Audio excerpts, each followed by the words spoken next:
Hello everyone. Today I will discuss about the previous year questions of IGSO stage first. Chapter name is heredity and evolution. चलिए start करते हैं. First question है, if the distance between genes, अगर genes के बीच की distance ये है W X Y Z, सबका दे रखा है कि किसकी क्या यूनिट है. तो देखिए क्या दे रखा है, W Y के बीच की जो डिस्टेंस है वो है 18 यूनिट, W X के बीच की है 26, W Z की है 40 और X Y की है 8 यूनिट. तो यहाँ पर इसका सिक्वेंस क्या होगा, तो ये क्रोमोसोम है, क्रोमोसोम्स के ऊपर जीन प्रेजेंट होंगे. अब यहाँ पर डिस्टेंस दे रखी है तो सबसे बड़ी वाली डिस्टेंस देख लेते हैं. सबसे पहले 40 यूनिट्स है, यानी कि सभी डिस्टेंस स्टार्ट होगी W से और Z पर क्या होगी, कंप्लीट होगी. बाकी इन्हीं के बीच में आएंगी सारी. दो ऑप्शन में है, इसमें और इसमें. अब देखते हैं बीच का क्या है. W Z के बीच में दे रखी है 40 यूनिट है. अब 40 से कम वाला कौन सा है, 26, यानी कि 26 यहाँ से होगी कहीं, और ये किसके बीच में है, W और X के बीच में, यानी कि X यहाँ होगा और W यहाँ पर होगा. ये हो गई 26. और W Y के बीच में दे रखी है 18 यूनिट, यानी कि ये वाली जो है Y यहाँ पर होगा और ये हो गया 18 यूनिट हो गया. और अगर इनडायरेक्टली देखें तो ये जो है 14 यूनिट जो है वो निकल जाएगी X और Z के बीच में. तो यहाँ पर ऑप्शन जो है हमारा A करेक्ट होगा. W से स्टार्ट होगा, Z पर कंप्लीट होगा और इस तरीके से हम माइनस करते जाएंगे तो उसकी डिस्टेंस आती जाएगी. Next question, The family pedigree of Queen Victoria shows a number of hemophilic descendants is. Victoria, जो विक्टोरिया है, क्वीन विक्टोरिया, उनकी फैमिली में पेडिग्री एनालिसिस करते हैं तो हमें हीमोफीलिया डिजीज मिलती है और वो उसके रेस्पेक्ट में क्या सही है वो देखना है. She herself was haemophilic, no, she was carrier. वो कैरियर थी. कैरियर का मतलब उसका जीनोटाइप होगा कुछ इस प्रकार का, इस टाइप का उसका जीनोटाइप था, ये कैरियर का होता है. हेट्रोजाइगस जो होता है ये कैरियर का होता है. और अगर इस तरीके से लिखा हुआ है XH तो ये होगा हीमोफिलिक, यानी कि पेशेंट का होगा. और अगर नॉर्मल लिखा हुआ है तो वो तो नॉर्मल पर्सन है, उसको हीमोफीलिया नहीं है. तो इन दैट केस यहाँ जो क्वीन विक्टोरिया थी वो क्या थी, कैरियर थी. और ये डिजीज जो है सेक्स लिंक डिजीज है, क्योंकि सेक्स क्रोमोसोम है X, तो यही ऑप्शन इसका करेक्ट होगा. Haemophilia is autosomal recessive disorder, no, autosome पर नहीं है. ये क्रोमोसोम कौन सा है, सेक्स क्रोमोसोम है. Haemophilia is sex link recessive disorder, कौन सा डिसऑर्डर है, रिसेसिव डिसऑर्डर है. कौन से क्रोमोसोम पर, सेक्स क्रोमोसोम पर. And Queen Victoria was a carrier, वो कैरियर थी, खुद हीमोफिलिक नहीं थी बट उनके आने वाली जनरेशन में, उनके सन को आने वाली जनरेशन में जो भी बॉय या गर्ल्स आती उनको वो ट्रांसफर कर सकती थी.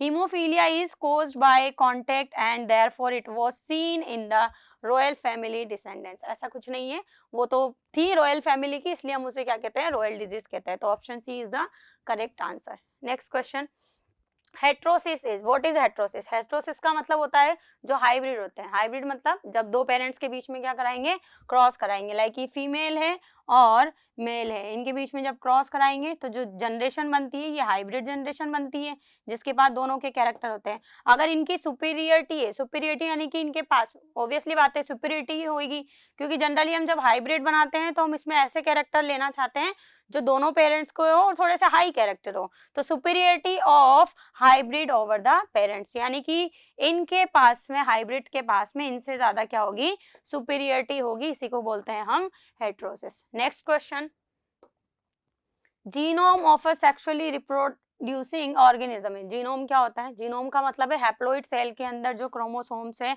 या डीएनए है, क्रोमोसोम सेट है, उन्हीं को हम क्या बोलते हैं, हैप्लॉइड सेल के अंदर. कौन सी सेल के अंदर, हैप्लॉइड सेल के अंदर जो क्रोमोसोम्स डीएनए होते हैं, डीएनए, उसको हम क्या बोलेंगे, जीनोम कहते हैं. Next question, in usual course the progeny varies from its parents due to. Progeny जो है वो अपने पेरेंट्स से अलग होती है. किस केस में होती है, जनरली हम यही बोलते हैं कि मियोसिस जब होता है तो प्रोजेनी क्या होती है, डिफरेंट हो जाती है. और मियोसिस में क्या होता है, क्रोमोसोम जो होते हैं उनका क्या होता है, रिकॉम्बिनेशन. क्या होता है, रिकॉम्बिनेशन होता है. क्रोमोसोम्स का क्या होगा, रिकॉम्बिनेशन होगा. और ये कौन सी फेज में होगा, मियोसिस फर्स्ट की पेकाइटिन फेज में.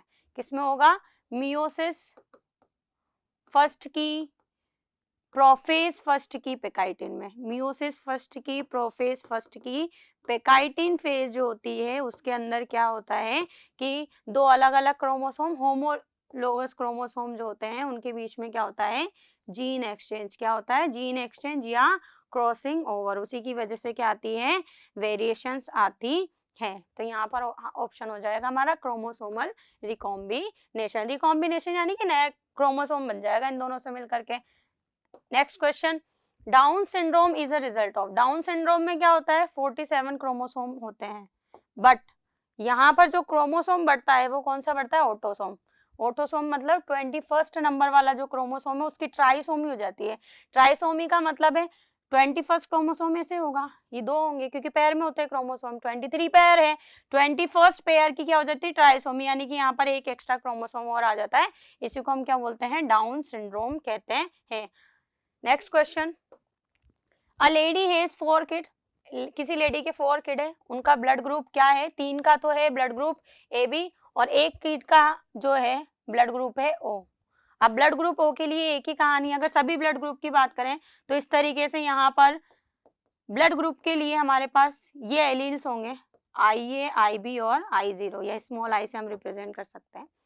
IA और IB जब इसके साथ में होगा तो ये क्या होगा, डोमिनेंट। क्या होगा, डोमिनेंट होगा। लेकिन जब दोनों साथ साथ में होंगे, क्या होंगे, दोनों साथ साथ में होंगे IA और IB, तो ये शो करेंगे कोडोमिनेंस। क्या शो करेंगे, कोडोमिनेंस शो करेंगे, यानी कि दोनों एक साथ एक्सप्रेस होंगे। इसी की वजह से क्या बनता है, ब्लड ग्रुप AB। क्या बनता है, ब्लड ग्रुप AB।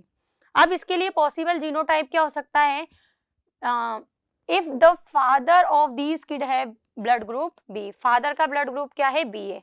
फादर का ब्लड ग्रुप बी है तो बी के लिए क्या पॉसिबिलिटीज है, या तो ये होगा होमोजाइगस। क्या होगा, होमोजाइगस, जिसके दोनों एलील क्या हो, सेम हो, या फिर ये वाला होगा IB और स्मॉल आई, या हम इसको I0 लिख सकते हैं। ठीक है, तो ये वाला फादर का ये होगा। अब मदर का पूछा है कि मदर का पॉसिबल, या लेडी है उसका पॉसिबल जीनोटाइप क्या हो सकता है। तो ब्लड ग्रुप ओ के लिए, AB के लिए तो सोचना ही नहीं है, एक तो मदर से मिलेगा, एक फादर से मिलेगा। अब यहाँ पर एक ये ध्यान रखिए, ब्लड ग्रुप ओ की बात चल रही है। ब्लड ग्रुप ओ जब आएगा जब दोनों क्या हो, एलील सेम हो, दोनों क्या हो, एलील सेम हो, I हो, या फिर हम इसको ऐसे रिप्रेजेंट कर दे I0 इस तरीके से हो, यानी कि ये मिलेगा एक तो फादर से और एक मिलेगा मदर से। तो यहाँ पर देख लेते हैं, ये है लेडी का नो, लेडी के पास में IA और IB है, तो जो बच्चे हैं प्रोजेनी उनके पास या तो A जाएगा या B जाएगा। इसमें से लेडी के पास क्या जाएगा, IO, क्योंकि फादर का बोला है उसने ब्लड ग्रुप क्या है, B है, तो वो B वाला कौन सा है, ये वाला है, जिसमें क्या है, एक I है ना, यानी कि O वाले के लिए जो I0 है वो एलील प्रेजेंट है, वो वाला होगा फादर का, और मदर का होगा ये वाला जिसमें I0 प्रेजेंट है। तभी जाकर के प्रोजेनी में क्या जाएगा, नेक्स्ट जनरेशन में जो है वो इस तरीके से ट्रांसफर होगा। लाइक ये IA और I0 ये है लेडी का, है ना, और फादर का ये हो गया। अब अगर हम देखें यहाँ पर प्रोजेनी इनकी, तो ये IA और ये IB, ये हो जाएगी ब्लड ग्रुप AB वाली, ये अगेन IA और IB, अच्छा IA और I0, और यहाँ पर हो जाएगा IB और I0, और ये हो जाएगा I0 I0। इस केस में ब्लड ग्रुप क्या होगा, ब्लड ग्रुप क्या होगा, O। ब्लड ग्रुप क्या होगा, O होगा। बाकी इस केस में ब्लड ग्रुप B होगा, इसमें A होगा, ये A है, ये B है, ये AB है, और ये होगा ब्लड ग्रुप O। तो इस केस में ही होगा, अदरवाइज किसी केस में नहीं होगा। चलिए next question, given here is a phylogenetic tree, यानी कि फैमिली ट्री दिया हुआ है of greater apes, which of the following statement can not be true from the tree million years ago दे रखा है, यहाँ पर ये लिखा हुआ है मिलियन ईयर्स एगो। तो ये इस टाइम की बात की गई है। यहाँ पर 4 तरीके के जो है एनिमल्स के या ऑर्गेनिज्म की बात की गई है। ये है ह्यूमन, ये है चिंपैंजी, ये है गोरिल्ला, और ये है ओरंगटन्स। ठीक है, तो यहाँ पर बताना है स्टेटमेंट पढ़ करके। पहला है human did not evolve from chimpanzees. अगर देखें तो ये है ह्यूमन और चिंपैंजी, दोनों का टाइम पीरियड क्या आ रहा है, एक ही आ रहा है। दोनों का टाइम पीरियड क्या आ रहा है, एक ही आ रहा है। अब इवॉल्व होने के लिए क्या होता है, पुराने वाले से इवॉल्व होता है। जो भी नया ऑर्गेनिज्म की स्पीशीज आ रही है वो अपने पुराने वाले से क्या होगी, इवॉल्व होगी, यानी कि ये ऑप्शन क्या हो गया, गलत हो गया। उसके बाद में humans and chimpanzees are evolutionary cousins. Yes, दोनों एक ही साथ में है ना, तो ये हो सकते हैं। Orangutans evolve much earlier than humans, yes orangutans तो यहीं पर बन गए थे, ह्यूमन तो यहाँ पर बने, तो ये बहुत पहले बन चुके हैं। Humans are highly evolve among great apes, yes ये बहुत ज्यादा हाईली है, और एप्स के जैसे होते हैं ड्रायोपिथिकस एंड रामापिथिकस, जो ह्यूमंस के पुराने वाले जो एंसेस्टर है वो ड्रायोपिथिकस या रामापिथिकस है। तो यहाँ पर ऑप्शन ए हो जाएगा, ये बिल्कुल सही नहीं है कि humans did not evolve from chimpanzees, यहाँ पर दिया गया है कैन नॉट बी ट्रू, जो ट्रू नहीं है, तो ये ऑप्शन यहाँ पर ट्रू नहीं है। Next question, the following technique that can be use for deciphering the arrangement of nucleotide in gene, तो क्या की जाती है, तो इसे बोलते हैं हम कैरियोटाइपिंग। क्या बोलते हैं? कैरियोटाइपिंग। इसमें हम क्या करते हैं, जो क्रोमोसोम्स है उनको बिल्कुल अरेंज करके उनके ऊपर जीन की स्टडी की जाती है। Option A is the correct answer. Next question, which of the following feature indicates omnivorous feeding of human species. Omnivorous का मतलब है उसके जो है ऐसे टीथ जो फ्लेश भी खा सकते हैं और नॉर्मल जो प्लांट फूड है उसको भी खा सकते हैं। तो यहाँ पर देख लेते हैं, presence of 11th and 12th pair of ribs, no. Presence of appendix, no. Presence of canines and well premolars and molars, तो मोलर्स भी होंगे, प्रीमोलर्स भी होंगे और कैनाइंस भी होंगे, तो option C is the correct answer. Next, in a dihybrid cross what is the proportion of organism with dihybrid genotype, तो जैसा कि आपको पता होगा कि डाईहाइब्रिड क्रॉस की अगर बात करें तो यहाँ पर कुछ इस तरीके का प्रोपोर्शन आता है 2:1, 1:1, 2:4:2 एंड 1:1। अब ये जो है ये पूरे 16 प्लांट्स है, क्योंकि जब चेकर बोर्ड बनाते हैं तो उसमें 16 आते हैं। तो अब इनमें से इसने पूछा है डाईहाइब्रिड जीनोटाइप, कौन सा पूछा है? डाईहाइब्रिड, सभी नहीं पूछा है, केवल डाईहाइब्रिड पूछा है। अब डाईहाइब्रिड क्या होगा? डाईहाइब्रिड का मतलब है इसका ये था प्योर प्लांट, एक तो ये था, ये कौन सा था? Dominant, round and yellow seed वाला, ठीक है।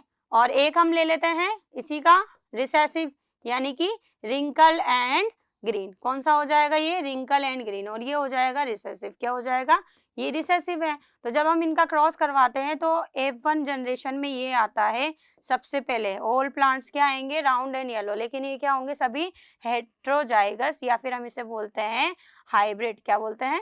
हाइब्रिड बोलते हैं। तो हमें इसी का प्रोपोर्शन बताना है कि किसका प्रोपोर्शन इस वाले का capital R small R capital Y small Y का प्रोपोर्शन होगा कितना। तो इसके लिए जनरल सी बात है, ये इस तरीके से याद रख सकते हैं कि भाई ये आर आर है,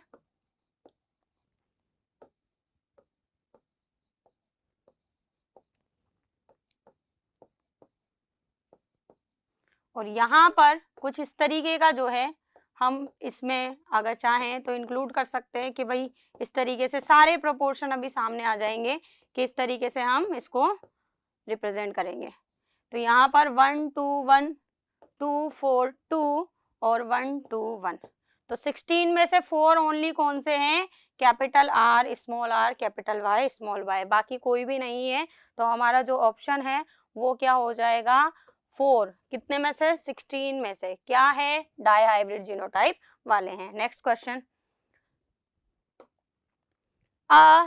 geneticist was studying the pathway of synthesis of amino acid X in an organism. The presence either synthesized de novo or externally aided of X is a must for the survival of that organism.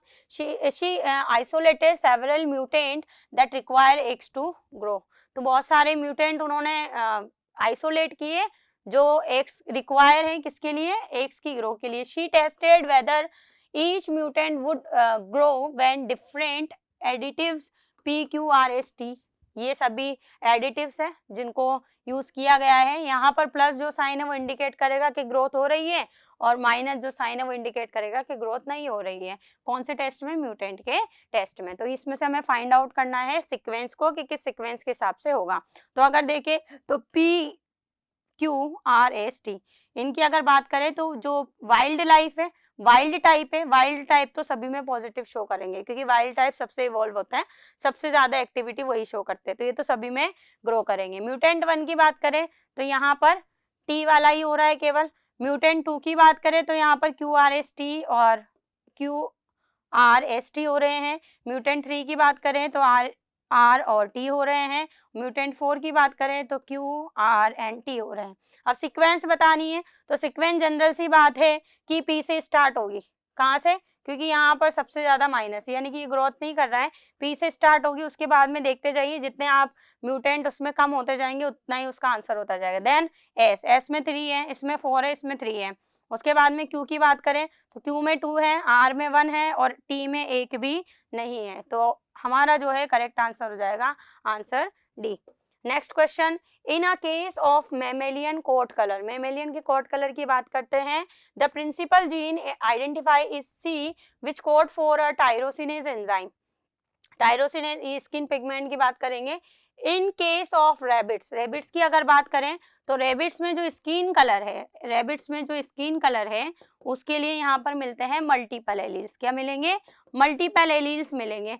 Multiple alleles का मतलब है कि जब बहुत सारे allele मिलकर के कोई एक कैरेक्टर को शो करें। यहाँ पर पिगमेंट की बात चल रही है। अब यहाँ पर क्या सीक्वेंस दे रखा है?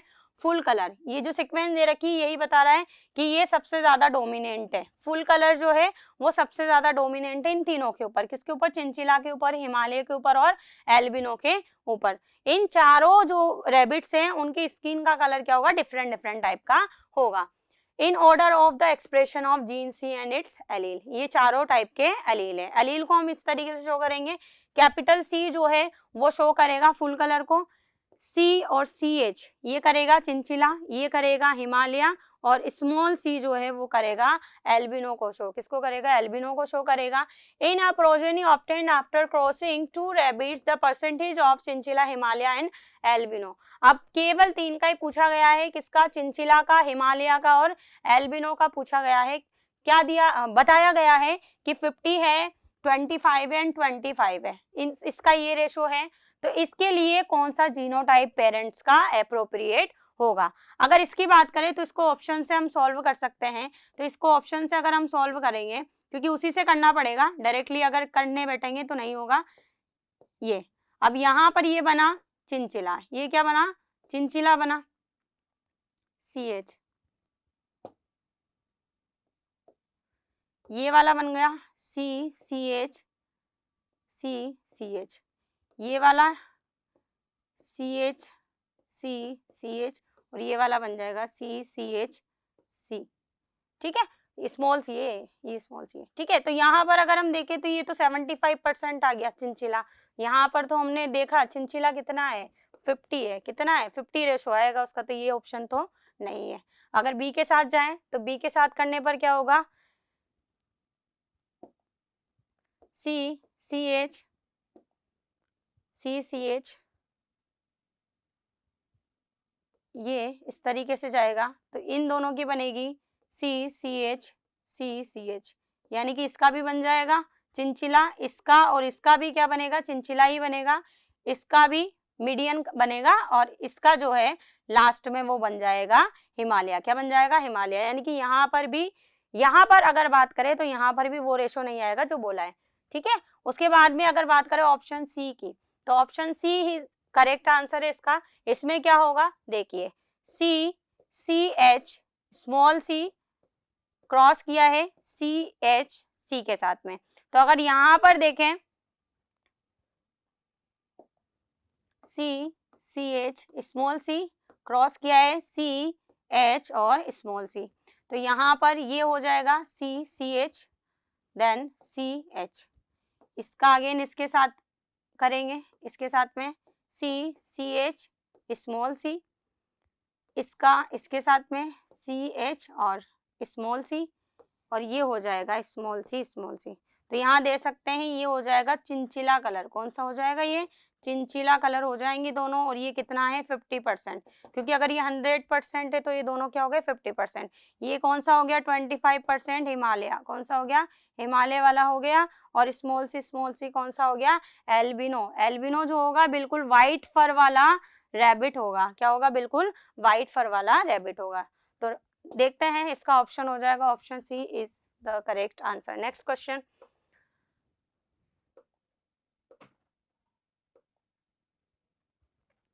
अब bacterial double stranded DNA, DS का मतलब है डबल स्ट्रैंडेड डीएनए मॉलिक्यूल, क्योंकि डीएनए डबल स्ट्रैंडेड है।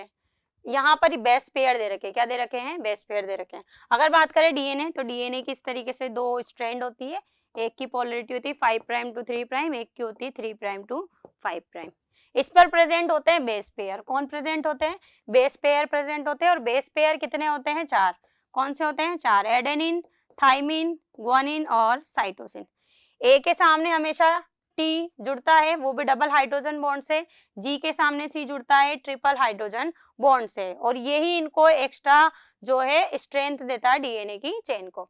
was found to have the following composition। अब यहाँ पर देखें तो यहाँ पर ये बात ध्यान रखनी है कि जितना ए है उसके सामने वाली स्ट्रैंड में टी उतना होगा, जितना सी है उसके सामने स्ट्रैंड में सी भी उतना ही होगा। तो यहाँ पर अगर देखें तो पहली स्ट्रैंड दे रखी है और दूसरी स्ट्रैंड दे रखी है। पहली स्ट्रैंड में टी दे रखा है 348 दे रखा है, और जी दे रखा है 1400। तो ऑब्वियसली बात है फर्स्ट स्ट्रैंड में टी ये है, तो सेकंड स्ट्रैंड में ए भी कितना होगा, इतना ही होगा, 348 ही होगा। फर्स्ट स्ट्रैंड में जी ए दे रखा है, तो सी कितना होगा, 1400। क्या होगा, 1400। अब यहाँ पर पूछा है एक्स और वाई। एक्स पहली स्ट्रैंड में सी है और दूसरी स्ट्रैंड में क्या है, जी है। इट मीन्स मैंने अभी बताया जी और सी का रेशो क्या होगा, सेम होगा, क्योंकि एक इस स्ट्रैंड में जुड़ा हुआ है और सी यहाँ जुड़ा हुआ है। तो जितने जी उतने ही सी होंगे उसके सामने, जितने ए है उसके सामने उतने ही टी होंगे। तो ऑब्वियसली बात है ये दोनों वैल्यू क्या होंगी, सेम होंगी। और सेम किस में आ रही है, इसमें आ रही है। अदरवाइज ऐसे भी ना हो तो इन तीनों को ऐड करके इससे क्या कर दीजिए, माइनस कर दीजिए, आंसर आ जाएगा। Next question, what would be the length of a polypeptide translated from mRNA which is encoded by 398 base pair of a bacterial gene। Base pair, क्योंकि बेस जो नाइट्रोजिनस बेस है वो पेयर में होता है, इसलिए बेस पेयर है। अब यहाँ पर पूछा गया है पॉलीपेप्टाइड चेन, तो ये एक सीक्वेंस होता है सेंट्रल डोग्मा। डीएनए से क्या बनता है, एमआरएनए बनता है, और एमआरएनए से क्या बनता है, प्रोटीन बनता है। और प्रोटीन क्या होते हैं, एमिनो एसिड के पॉलीमर होते हैं, यानी कि पहले एमिनो एसिड होंगे, वो जुड़ते चले जाएंगे तो प्रोटीन बन जाएगा। तो डीएनए तो डबल स्ट्रैंडेड है, तो इससे सिंगल स्ट्रैंडेड क्या बनेगा, एमआरएनए। और उस एमआरएनए के ऊपर होते हैं जेनेटिक कोड्स। क्या होते हैं, जेनेटिक कोड्स। और ये जो जेनेटिक कोड्स होते हैं ये टोटल होते हैं 64। इन 64 में से 61 ही केवल एमिनो एसिड बनाएंगे, केवल 61 ही क्या बनाएंगे, एमिनो एसिड को कोड करेंगे। 3 जो होते हैं वो होते हैं स्टॉप कोडॉन, यानी कि अगर रास्ते में ये दिख जाते हैं तो ये प्रोसेस रुक जाएगा। This process is called transcription, this process is called translation. ठीक है, उसके बाद में अब यहाँ पर पूछा गया है कि बेस पेयर दिया हुआ है, अब पूछा गया है पॉलीपेप्टाइड कितना बनेगा। तो पॉलीपेप्टाइड इतना बनेगा जितने बेस पेयर हैं उसमें सबसे पहले जितने एमिनो एसिड बन सकते हैं वो किसके हिसाब से बनेंगे, जेनेटिक कोड के हिसाब से। जेनेटिक कोड कैसे होते हैं, ट्रिपलेट। जेनेटिक कोड्स किस फॉर्म में होते हैं, ट्रिपलेट फॉर्म में होते हैं। ट्रिपलेट फॉर्म का मतलब है एक साथ 3 होंगे, like U U U, uracil uracil uracil, guanine guanine guanine, C C C, इस तरीके के पूरे कॉम्बिनेशन होके कितने बनते हैं, 64 बनते हैं। तो यहाँ पर ट्रिपलेट है, यानी कि 3 से आप उसको क्या कर दीजिए, डिवाइड कर दीजिए, आंसर आएगा 996। क्या आएगा, 996। जब आप क्या करेंगे, 2988 को किससे करेंगे, 3 से जब डिवाइड करेंगे तो आपके पास में आएगा 996। अब मैंने बोला एक स्टॉप कोडॉन, क्योंकि जब तक स्टॉप कोडॉन नहीं आएगा प्रोटीन बनना रुकेगा नहीं। तो एक स्टॉप कोडॉन को हटा देते हैं, क्योंकि वो कोई भी एमिनो एसिड नहीं बनाते हैं, वो केवल ट्रांसलेशन प्रोसेस को क्या कर देते हैं, रोक देते हैं। इसलिए यहाँ पर हमारा आंसर होगा 995। तो correct option is option C, 995। Next question, the blood grouping system is an example of multiple alleles. ठीक है, क्योंकि मल्टीपल एलील से आई ए, आई बी और आई जीरो, इसलिए मल्टीपल एलील है, काम तो एक ही कर रहे हैं blood group. In order to find out the gene product of various gene variants, different enzyme लिए हैं यहाँ पर X और Y है, ये रहे X और Y लिए हैं। Information obtained from these experiment is given in percentage form। Percentage form में दिया हुआ है, लाइक यहाँ पर दिया हुआ है 50%, यानी कि आधा ही है। यहाँ पर 100% दिया हुआ है, कितना दिया हुआ है, 100% दिया हुआ है। इधर क्या दिया हुआ है, 100% दिया हुआ है। तो यहाँ पर 10% नहीं 100% है। Enzyme and indicate the absence of the enzyme from the blood sample, the standard code for dominant and recessive alleles are considered. Identify the blood group of subject and choose the correct option of their genotype from given option. यहाँ पर 4 ये दिए हुए हैं, एक है रमेश, एक अली है, एक सोफिया है और एक है बलविंदर। इन चारों का दिया हुआ है। पहले वाले के में क्या है, P जो है वो प्रेजेंस को बताएगा, A जो है एब्सेंस को शो कर रहा है। परसेंटेज दिया हुआ है 50%, क्या दिया हुआ है 50%। हियर हम इसको कंसिडर कर लेते हैं कि ये है हमारे पास IA वाला है और ये कौन सा है IB वाला है, क्योंकि ब्लड ग्रुप के लिए जीनोटाइप ही लेना पड़ेगा, एलील लेने पड़ेंगे आपको। उसके बाद में यहाँ पर ये है 50%, ये है 50%, तो इसका मतलब ये क्या है AB, ये क्या है AB, और ब्लड ग्रुप AB के लिए क्या पॉसिबल जीनोटाइप हो सकता है IA और IB, इसके अलावा कुछ भी नहीं हो सकता, ये पॉसिबल जीनोटाइप है ब्लड ग्रुप AB के लिए। इसमें दिया हुआ है 100%, कौन सा A वाला, कौन सा दिया हुआ है A वाला दिया हुआ। अब A वाला 100% दिया हुआ है, यानी कि IA ये 100% है, क्योंकि ब्लड ग्रुप को हम ऐसे भी शो कर सकते हैं A वाले को IA और I0, बट ये तो गलत हो जाएगा, ये 50-50% हो गया, ये क्या है 100% है, क्या है 100%। इसी तरीके से यहाँ पर दिया हुआ है 100% B वाले के लिए, तो यहाँ पर ब्लड ग्रुप कुछ इस तरीके से होंगे कि ये वाला जो है ये शो कर रहा है IA को, किसको शो कर रहा है IA 50%, और इसके साथ में क्या होगा स्मॉल i यानी कि I0, क्योंकि ये कोई भी शुगर नहीं बनाता है तो ब्लड ग्रुप नहीं बताएगा। ये वाला है IB 50-50%, IA और IB ये हो जाएगा 100%, यानी कि IA और ये हो जाएगा IB। The correct answer is option B। Next question, in an experiment a scientist discovered a darkly stained chromatin body on the periphery of nucleus of epithelial cell obtained from an 8-year-old boy. This is indicative of a particular syndrome. Find out the best possible chromosome combination of their parents.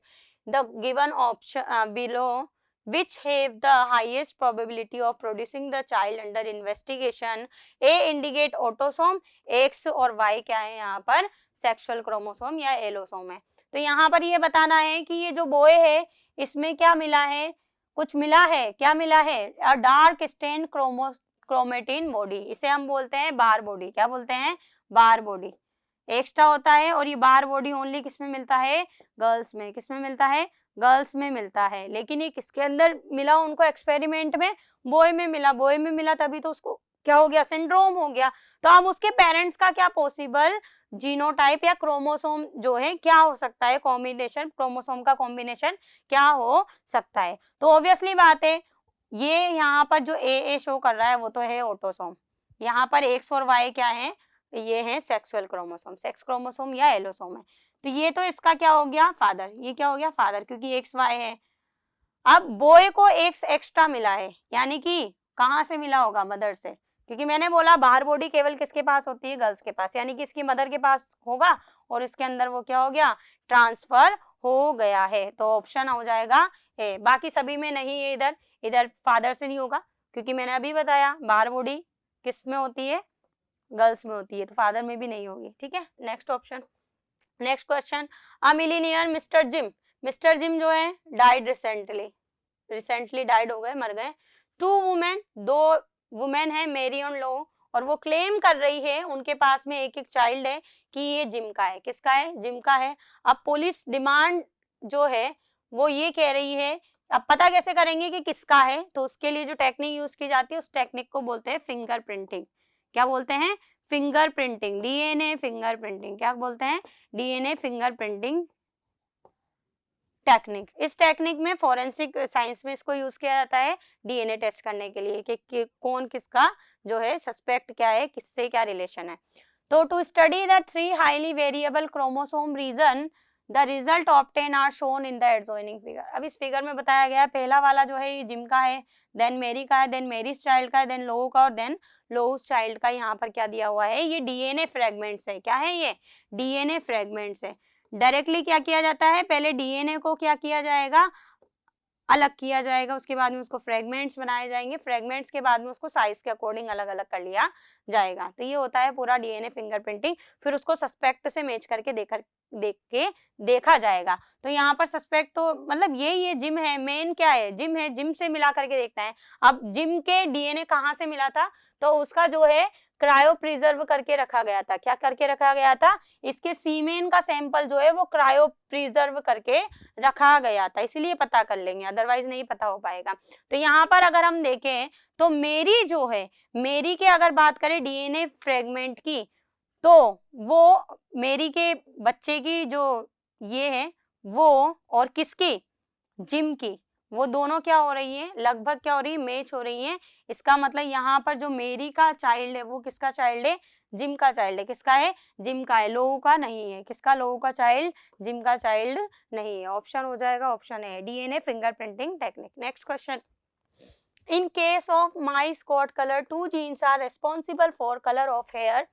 Gene A is responsible for distribution of pigments on shaft of hair. यहाँ पर क्या है? A जो है, capital A responsible है किसके लिए? Pigment के लिए है। Wild type allele of A produces a yellow band on dark hair shaft. Agouti, agouti जो होगा ये इसका एक्चुअल में जो सबसे इवॉल्व है वो एगोटी है। Where is recessive allele, recessive allele produces no yellow band, recessive कोई येलो बैंड नहीं करेगा। There is another allele of A Y, यहाँ पर एक अनदर एलील है जिसको हम बोलेंगे ए वाई। क्या बोलेंगे? A Y. Which is embryonic lethal in homozygous condition. अगर ये ए वाई होमोजाइगस का मतलब है अगर ये कंडीशन हो जाती है ए वाई देन यहाँ पर क्या हो जाएगा? ये लीथल। क्या हो जाएगा? लीथल हो जाएगा। लीथल का मतलब है वो उस जो बेबी है ऑर्गेनिज्म उसको एम्ब्रियोनिक स्टेज में क्या कर देगा? डेथ कर देगा उसका, वो जिंदा नहीं रह पाएगा। In an experiment two yellow mice were crossed, एक एक्सपेरिमेंट में टू येलो कलर के माइस को क्या किया गया है? क्रॉस किया गया है। उसकी प्रोजेनी कितने? 6 पप्स बनाए हैं progeny. What would be the most probable number of agouti mice among them? अब इसमें से बताना है कि कितने एगोटी माइस की हमें जरूरत पड़ी, किसके लिए? 6 पप्स बनाने के लिए। अगर बात करें यहाँ पर तो ये कुछ तरीके से आएगा, ए स्मॉल वाई जो कि यहाँ पर ये वाला है, उसके बाद में है ये स्मॉल ए, स्मॉल ए ये वाला जो है ये होता है एगोटी। क्या होता है? एगोटी। ठीक है, यही वाली क्या होती है? एगोटी। यही क्योंकि एप्रोप्रिएट है, सबसे अच्छी है, सबसे इवॉल्व है। क्योंकि अगर होमोजाइगस हो गया तो ये तो क्या हो गया? लीथल। क्या हो गया? लीथल। लीथल के बीच में क्रॉस हो नहीं सकता है, तो ये क्या है? एगोटी है। क्या है? एगोटी है। अगर इनके बीच में क्रॉस कराते हैं तो क्या देखते हैं हम कि कितने हमें जरूरत पड़ेगी। तो इस तरीके से पनेट स्क्वायर की हम हेल्प लेंगे, चेकर बोर्ड या पनेट स्क्वायर की। तो इस तरीके से यहाँ पर है ए वाई स्मॉल है, ए वाई स्मॉल है। तो यहाँ पर देखेंगे ए वाई यहाँ पर होगा ए वाई स्मॉल है, यहाँ पर होगा ए वाई स्मॉल है और ये होगा स्मॉल है स्मॉल है। ये तो होमोजाइगस है, ये होमोजाइगस है। ये क्या हो गया? लीथल। ये क्या हो गया? लीथल। लीथल हो गया यानी कि ये उसको क्या करेगा? मार देगा। किसको? उस माइस को मार देगा। ये दो जो है ये क्या है? अगोटी। क्या है ये? अगोटी। ये ही वाइल्ड टाइप है। ये क्या है? वाइल्ड टाइप है जो इवॉल्व है, सबसे अच्छे हैं। और ये अगर बात करें तो ये बिल्कुल क्या होंगे? ब्लैक कलर के। ये क्या होंगे? बिल्कुल ब्लैक कलर के माइस होंगे। तो हमें कितनी अगोटी की जरूरत पड़ी? 2 की। कितने की जरूरत पड़ी हमें? 2 अगोटी की हमको यहाँ पर रिक्वायरमेंट थी। कितने बनाने के लिए? 6 बनाने के लिए। कितने बनाने के लिए? 6 बनाने के लिए। Next, a process is represented in the adjacent figure. यहाँ पर कुछ प्रोसेस दिया हुआ है, इस प्रोसेस में पहचानना है कि क्या कौन कौन सी जो एरो लगा हुआ है पी क्यू आर एस यहाँ पर क्या इंडिकेट कर रहे हैं। The arrow head point two the product, obviously बात है यहाँ से ये इस तरीके से प्रोग्रेस है ना। तो यहाँ पर the arrow indicate the template biomolecule, वो do P Q R S represent. P Q R S क्या रिप्रेजेंट कर रहे हैं? तो यहाँ पर इस तरीके से लिखा हुआ है कि y x में बदल रहा है, x किस में बदल रहा है? z में बदल रहा है, और x y में भी बदल रहा है और y y में ही बदल रहा है। तो अभी मैंने आपको बताया था कि सेंट्रल डोग्मा क्या होता है? Central dogma. डीएनए से क्या बनता है? एमआरएनए। क्या बनता है? एमआरएनए। एमआरएनए से बनता है प्रोटीन। क्या बनेगा? प्रोटीन। अब इस प्रोसेस को मैंने बोला था ट्रांसक्रिप्शन। क्या कहा था? ट्रांसक्रिप्शन। ये होता है ट्रांसलेशन। क्या होगा? ट्रांसलेशन। ये है सेंट्रल डोग्मा। और अगर डीएनए से डीएनए बनता है दैट इज कॉल्ड रेप्लिकेशन। क्या बोलेंगे इसे? रेप्लिकेशन। डीएनए का रेप्लिकेशन हो गया, यानी कि डीएनए से डीएनए बन गया। अच्छा, आरएनए से डीएनए भी बन सकता है। तो अगर ये ट्रांसक्रिप्शन है, अगर ये उल्टे डायरेक्शन में चल रहा है तो इसको हम बोलेंगे रिवर्स ट्रांसक्रिप्शन। क्या बोलेंगे? Reverse transcription. जो किसमें होता है? एचआईवी में। किसमें होता है? एचआईवी में। एचआईवी में आरएनए होता है, उसको डीएनए में चेंज कर लेता है। तो यहाँ पर हमें पहचानना है कि कौन क्या है। तो देखिए यहाँ पर वाई में चेंज हो रहा है, इसका मतलब ये प्रोसेस तो क्या हो गया? रेप्लिकेशन। ये प्रोसेस क्या हो गया? रेप्लिकेशन हो गया। कौन सा? क्यू प्रोसेस क्या हो गया? रेप्लिकेशन हो गया। अब वाई यानी कि डीएनए है, डीएनए ही तो डीएनए में चेंज हो रहा है, यानी कि वाई डीएनए है। डीएनए से क्या बनेगा? एमआरएनए, यानी कि ये क्या हो गया? ट्रांसक्रिप्शन। क्या हो गया? ट्रांसक्रिप्शन हो गया। इसी तरीके से एक्स किस में चेंज हो रहा है? जेड में, यानी कि ये हो गया ट्रांसलेशन। क्या हो गया? ट्रांसलेशन। मैंने अभी फिर बोला था आपको कि एमआरएनए किस में चेंज हो? ये है एमआरएनए। ये क्या है? एमआरएनए। ये है प्रोटीन और ये है रिवर्स ट्रांसक्रिप्टेज। तो यहाँ पर P शो करेगा रिवर्स ट्रांसक्रिप्टेज, Q शो करेगा रेप्लिकेशन, और R की बात करें तो R है ट्रांसक्रिप्शन और S है ट्रांसलेशन। इसमें दोनों में उल्टा है, अदरवाइज वो भी सही हो जाता। तो option D is the correct answer. Last, in case of peppered moth, pale and dark moth है ना, लाइट कलर के मोथ और डार्क कलर के मोथ है are observed. Pale variety is known to be the wild type variety. Pale वाली कौन सी है? Wild type है, यानी कि इवॉल्व थी, ठीक है। लेकिन ड्यूरिंग इंडस्ट्रियल रिवॉल्यूशन हुआ, उसकी वजह से क्या हुआ? ज्यादा धुआं बनने लगा। ज्यादा धुआं बनने लगा तो बैकग्राउंड क्या हो गया? डार्क। क्या हो गया? बैकग्राउंड डार्क हो गया। अब डार्क हो गया, अब डार्क के अंदर पेल यानी कि येलो कलर के, पेल या लाइट कलर के मोथ आने लगे, तो वो क्लियरली नजर आने लग जाएंगे और उनके शिकारियों को वो क्लियरली दिखने लग जाएंगे। इंडस्ट्रियल मेलेनिज्म, इसे क्या बोलते हैं? इंडस्ट्रियल मेलेनिज्म इवोल्यूशन चैप्टर का है। Lead to prevalence of dark variety around the cities and pale variety continued to be in majority in areas away from the industry। तो जब इंडस्ट्री ज्यादा हुई तो वहां पर पेल वाली क्या हो गई? कम हो गई। क्यों? क्योंकि वो इजीली दिख जाने लग गए थे, पहले डार्क वाले नहीं दिखते थे। After enforcement of regulation of controlling pollution, फिर पॉल्यूशन पे क्या किया गया? कंट्रोल किया गया। पॉल्यूशन पे कंट्रोल किया गया तो वापस क्या हो गया? थोड़ा सा लाइट एनवायरनमेंट आ गया, तो वो वापस से क्या दिखने लग गए? डार्क वाले हाईलाइट होने लग गए। री अपीयरेंस ऑफ पेल मोथ, ये पेल मोथ जो है ये मेजोरिटी में वापस दिखने लग जाएंगे, क्योंकि ये तब किसको नहीं पकड़ने में आ रहे? शिकारी को पकड़ने में नहीं आ रहे थे। Was observed around cities again, वापस आने लग गए। ड्राइविंग फोर्स, यहाँ पर कौन से फोर्स है? जो एडेप्टिव चेंजेस हैं यहाँ पर देखिए, increased pollution around industries. Yes, industries में क्या हो गया? पोल्यूशन इंक्रीज हो गया था, उसी की वजह से वो जो पेल वाले थे वो क्या होने लग गए थे? हाईलाइट होने लग गए थे। अदरवाइज वो पहले लाइट बैकग्राउंड में छुप जाया करते थे और डार्क वाले क्या होने लगते थे? दिख जाने लगते थे। किसको? उनके शिकारियों को। A stable transposition of a gene in moth. उसके बाद में है limitations of the vision of bird to differentiate dark moth on darken barks and pale moth in presence of lichen, ठीक है। उसके बाद में है ability of lichen to grow on bark in less polluted areas only. जहां पर pollution ज्यादा होता है वहां पर लाइकेन उगते नहीं है, तो लाइकेन को हम इंडिकेटर बोलते हैं पोल्यूशन के लिए। क्या बोलते हैं? पोल्यूशन के लिए। तो इन दोनों में लाइकेन्स के बारे में बताया गया है कि limitations of the vision of birds to differentiate dark moth on darken. अगर लाइकेन ज्यादा है, लाइकेन ज्यादा है यानी कि वहां पर पोल्यूशन ज्यादा है, पोल्यूशन ज्यादा है यानी कि वहां पर कौन बढ़ गए हैं? डार्क वाले बढ़ गए हैं और पेल वाले क्या हो गए थे? कम हो गए थे। तो यहाँ पर ये तीनों ही ऑप्शन जो है वो राइट हो जाएंगे, option B, first, third and fourth. Thank you.